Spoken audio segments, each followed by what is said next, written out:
Robert Sebastian Cooper here, although I have always answered to Sebastian, and this is the introductory video to my podcast Bangkok or Bust. So I'm going to spend a few minutes just introducing myself, talking about why I decided to go to Thailand, the preparations, the problems I've had, and then what I'm going to do when I get there. I'll say about me quickly. I was born in 1962, which means I'm getting on a bit.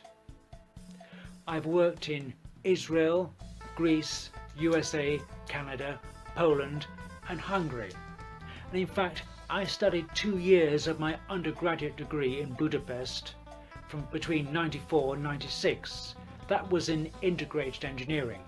I returned to England and completed 2 postgraduate diplomas in building services engineering and environmental acoustics. Then I decided I wanted to return to Hungary to teach. So I did a TEFL course in London, returned to Hungary, worked in various schools, colleges, companies and private work, and that's when I got into voiceover work. I had to return to England in 2015 and I got a job in an international boarding school in Market Harbour in Leicester. I was resident tutor and also I was teaching EFL for about 2.5 years and running various activities. But what I really continued doing in my spare time was my voiceover work.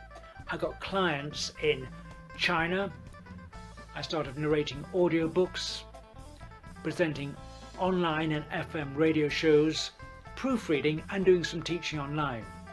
But it came to about a year ago, around about October 2019, that I decided maybe I want to do something else.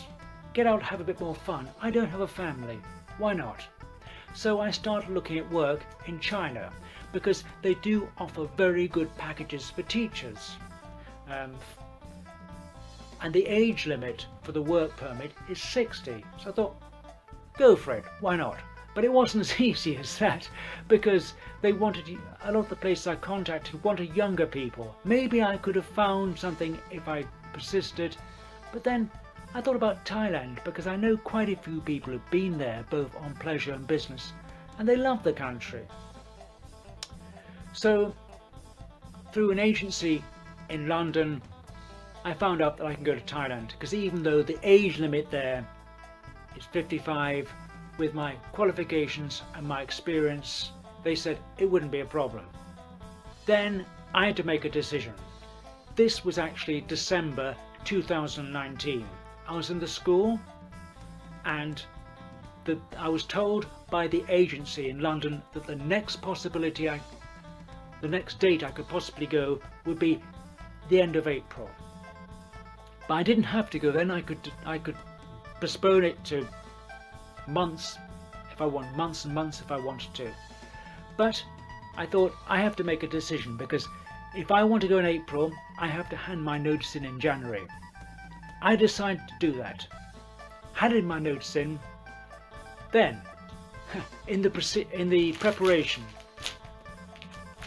I thought it'd be easy to send off scanned copies of my degrees. It wasn't as simple as that.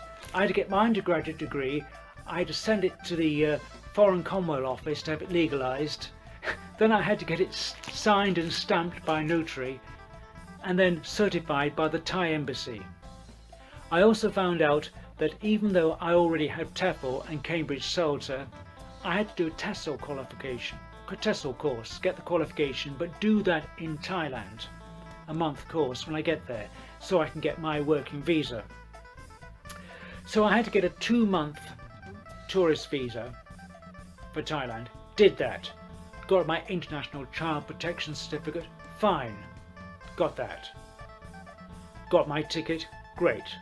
The next thing I had to do was to get my insurance.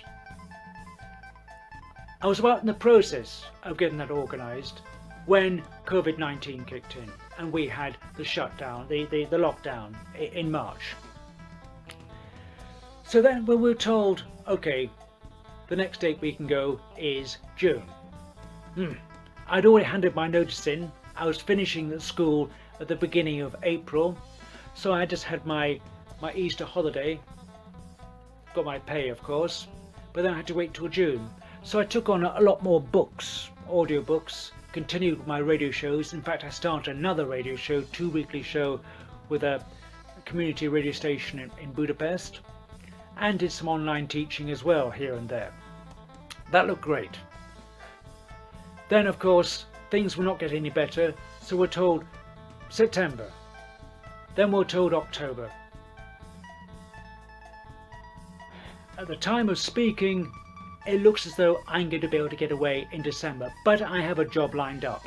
I'm going to be talking about that job, actually, the place and the school, in my next podcast.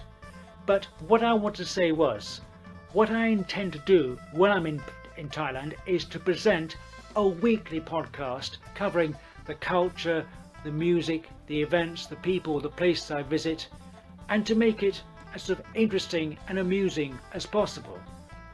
On a weekly episode of Progress, my experience of working in a foreign country I've never been to before, the people, and just really enjoy it. It'll be both video and audio. This video actually was just done on my phone, but I'm taking all my sound equipment with me, my portable sound rig as well, because I'm going to continue doing my shows, radio shows and voiceovers and audiobooks. But that's just a little bit about me, the first few minutes.